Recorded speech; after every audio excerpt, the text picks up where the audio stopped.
ये शिवरात्रि तिथि प्रत्येक माह कृष्ण पक्ष की चतुर्दशी पर मनाई जाती है। इन शिवरात्रियों में सावन शिवरात्रि अत्यधिक महत्वपूर्ण मानी गई है। सावन शिवरात्रि पर भगवान शिव तथा माता पार्वती की पूजा करना मंगलमय है। सावन शिवरात्रि पर व्रत रखने वाले भक्तों को कथा सुनना जरूर करना चाहिए। कहा जाता है कि कथा का पाठ करने से सावन शिवरात्रि व्रत का पूर्ण फल मिलता है।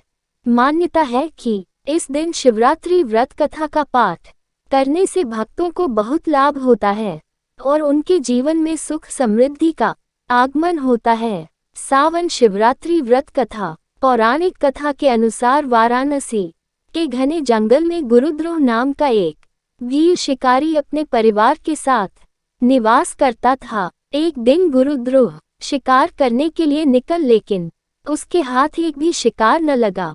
लंबे समय तक इंतजार करने के बाद वो जंगल में शिकार की तलाश करता हुआ वह एक बेल के पेड़ पर चढ़ गया।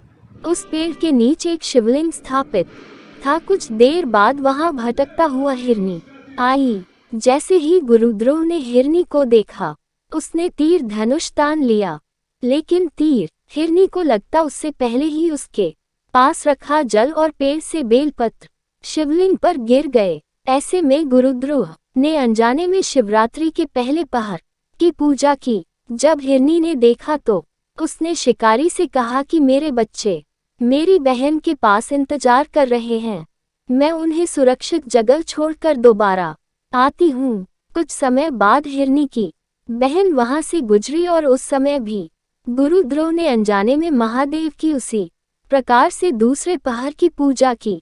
हिरनी की बहन ने भी वही दुहाई देते हुए वापस आने का वादा किया। दोनों हिरनियों को खोजता हुआ वहां तीसरे पहर में हिरन पहुंचा। इस बार ऐसी घटना घटित हुई और शिवरात्रि के तीसरे पहर की भी पूजा शिकारी ने अनजाने में कर ली।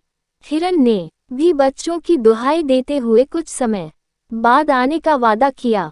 3 पहर बीतने के बाद तीनों हिरन हिरनी वादे के मुताबिक शिकारी के पास वापस लौट आए, लेकिन इस बीच भूख से तड़पते हुए पेड़ से बेलपत्र तोड़ते तोड़ते वो नीचे शिवलिंग पर डालने लगा और इस तरह चौथे पहर की भी पूजा हो गई। चारों पहर भूखा प्यासा रहते हुए और अनजाने में भगवान की पूजा करके गुरुद्रोह के सभी पाप धुल गए। तब भगवान शिव ने प्रत्यक्ष रूप से दर्शन देकर उन्हें आशीर्वाद दिया कि त्रेतायुग में भगवान विष्णु के अवतार श्री राम उसके घर पधारेंगे और उसे मोक्ष की प्राप्ति हो जाएगी।